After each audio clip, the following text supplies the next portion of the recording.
back with the fourth segment of the GSMC Basketball Podcast, brought to you by the GSMC Sports Network. And in this fourth segment, we are going to talk about the MVP standings as they are right now, and see exactly which players are going to be who's got the best chance of winning the MVP. And I'm just going to move that right there, and the slide is right there. And let me just go ahead and pull up the list right now. I have it on the side of my computer. I'm not going to pull it up on the screen this time. I know I do that for the power rankings most of the time, but I won't do it this time because I really actually want to talk about what I think about the MVP candidates and who I think is legitimately deserving of this award. So as of right now, the top three candidates for the MVP, they stay exactly the same, with Nikola Jokic, Shai Gilgeous-Alexander, and Giannis Antetokounmpo in that order. And one thing that I also want to point out that really stood out with me, Giannis, since the All-Star break, he has averaged 31 points, 11 rebounds, 5 assists, 66% from the field, and wait for this, 77% from three. Now, obviously, his attempts, they aren't as much as, let's say, Damian Lillard, his teammate, or Steph Curry, or any of the other guards, but shooting 77% from three with the reputation that Giannis has being a bad shooter is phenomenal. Pardon me, I thought I was going to sneeze for a second, but I ended up not doing that. That's weird. But he's third in the MVP rankings. I really do not think that Giannis has a shot whatsoever at winning the MVP. And it's more so an argument between Jokic and Shai Gilgeous-Alexander on who wins the MVP. And I've seen a lot of media outlets sort of saying that Shai, he really deserves this MVP. And they've been comparing his season to a lot of other players in their MVP seasons, which I really do not agree with whatsoever. I don't like it when media outlets do that because, sure, the player might have won an MVP that season for averaging those numbers, but we're talking about this season. And one of the players that was that he was compared to in his MVP season was Russell Westbrook. And how Russell Westbrook was in his MVP season. He averaged a triple-double, 31 points per game. However, his team record wasn't really the best. In recent history, he has been the only player that was in this that won an MVP while not being one of the best teams in the NBA. The OKC, they were the 6th seed, I believe, that year, with only not even being able to reach 50 wins. And the reason why he won the MVP that year was because of the story behind it. Kevin Durant leaving the Oklahoma City Thunder to go join his enemy, and now Golden State Warriors, and now Russell Westbrook was expected to do everything on his own, which he did, averaging a triple-double, something that hasn't been done since Oscar Robertson. And with that story in mind, it makes sense how he was able to get the MVP. And I really believe that he deserved the MVP because he wouldn't have been anything. The Thunder wouldn't have been anything without Russell Westbrook and without his insane production. But when you're comparing MVP seasons, that puts that sort of skews a lot of voters, and it's there's no context put into why the player was the MVP for averaging those numbers, and it's they don't take into account factors another player that was mentioned was Kobe Bryant, in his MVP season when he averaged 28 points per game. And Shai is averaging more points per game than Kobe Bryant did in his MVP season. He's averaging more steals. He's averaging better efficiency, all that kind of stuff. However, it might have won him MVP for that season.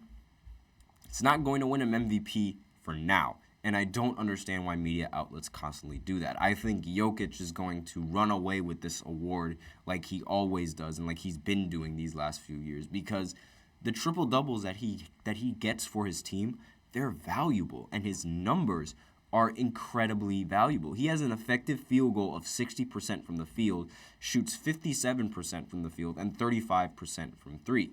So, like, again, it's these triple doubles that he puts up, and the production, and the fact that the Denver Nuggets are once again one of the best teams in the West. All of that takes into account, and all of that should be taken into account when talking about Jokic, because he is the main reason why the team is where they are. And I'm not saying that Shai isn't the main reason why the Oklahoma City Thunder aren't the team that they are, but his production compared to Jokic's production, it can't be measured. And it's really sad to say, because I think Shai is one of the best point guards in the NBA right now. And the fact that he's not going to win the MVP, like, the only point guard that's really above him is Luka Doncic. That's the only point guard that's really above him. And Luka is actually below him in the MVP rankings. And I've said this before on previous podcasts, Luka constantly gets held back by his teammates. Since the All-Star break, listen to these my career numbers that he's averaging. He's averaging 37 points, almost 10 rebounds, 9.9 rebounds, 11 assists on 52% from the field, 40% from three, and 84% from the free throw line.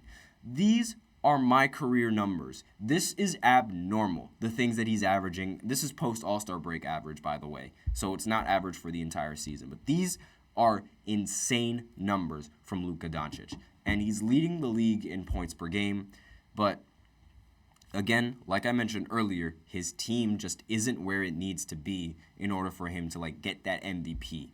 And it really is frustrating if you're Luka Doncic, because you're always a front runner in these votings, but the team just constantly holds him back. And if the team keeps holding him back, he might ask to leave. I'm not entirely sure if that's really his play style. I really think he might stick with the Mavericks for the entirety of his career.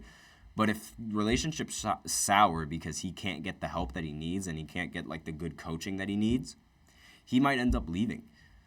Jason Tatum, he is 5th in the MVP voting. Makes total sense. Best player on the best team in the Eastern Conference. He has the highest win percentage out of everyone on this list.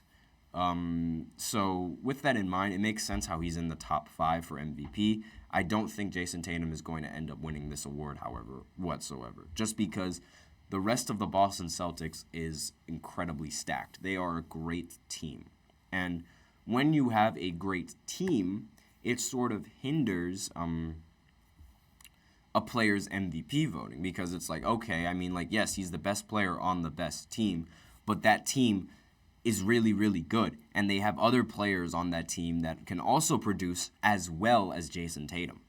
But I digress on that. And the 6th on this list is Domantas Sabonis. A little bit odd seeing him at 6. The Kings, they aren't really on this list. They're, other than the Dallas Mavericks, they are not that much of a winning team. They don't really win that many games. And, they do win a lot of games, but they're the 7th seed. That's sort of what I meant. That's what I meant to say, pardon me. They're the 7th seed. They're a bottom team. And, when you're a bottom team, again, it's it gets very difficult to win the MVP. And let's see more on this list. Donovan Mitchell, even though he's been out, he's 7th in MVP votings, and I believe it's because they're losing a couple of games without him, and they aren't really playing as well when he's not on the court. Donovan Mitchell is arguably one of the best playoff performers I've ever seen. It's he always elevates his game come playoff time. And Kristaps Porzingis is number 8 on this list. What? Kristaps is number 8 in MVP voting? Really? Why is he ranked so high? He's averaging 20 points per game. How many rebounds is he averaging? He's averaging 6 rebounds per game, 2 assists, and 1 block, shooting 52% from the field and 37% from 3. How is he in the top 10? How is he what? How is he 8 in MVP votings? This does not make sense whatsoever. He's 8th in projections, so it's that doesn't make any sense. How is he 8th? He's not even the second best player on his team. He's not even the second most valuable player on his team. Jaylen Brown is the second most valuable player on that team, in my personal opinion. I'm very, very surprised to see Kristaps in this MVP poll. I'm also surprised to see Anthony Davis in this MVP probability poll. And it's like, why is Anthony Davis here? He's not even, again, a little bit controversial. He's not even the best player on the Lakers. LeBron's the best player on the Lakers. Where is LeBron? He's not on this list whatsoever. Where is he? It does not make it makes no sense. This list is really, really, really bad. Once you go down like from 1 through 5, those are great. But once you go below that, it doesn't look great whatsoever. Another player that's in the running for MVP is Tyrese Halliburton. And that I sort of understand because Tyrese is a very important focal point for that team and their offense. And he's one of the main reasons why the pacing of that team is super, super fast. He gets the ball down the court in an instant. And it makes total sense why he is in the MVP ladder because, again, like this team probably wouldn't be as good without him. Now, he's not averaging like the MVP numbers that you will, like 20 points, 11 assists, but Steve Nash, when he won the MVP, he was leading the team in assists. Now, the only thing that's really left for Tyrese is to like get that team record up there. Once he does that, then he'll be in the running for MVP. But as of where it stands right now, he's definitely not going to win this award anytime soon. But those are the top 10. And again, I completely disagree with Kristaps being in the top 10. And with that, we're done with the GSMC. We are done with the segment, and we are done with the show. That is the end of the show. Thank you for tuning in to the GSMC Basketball Podcast, presented by the GSMC Sports Network. Your support means a lot to us, so please remember to subscribe to the show and leave a positive review.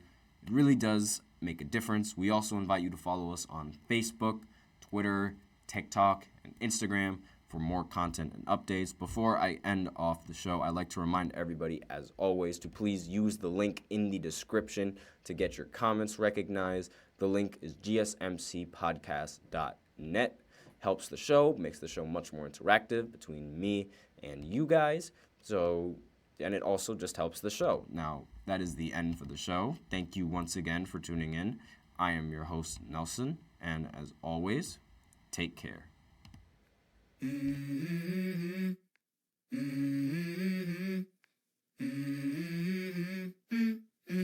Let's go. I wake up to a little bit of drool on my pillow, feel like it's gonna be a bad day. Yeah, I'm tired of shit, and the coffee ain't hit yet. Damn, ain't that great. I don't wanna go to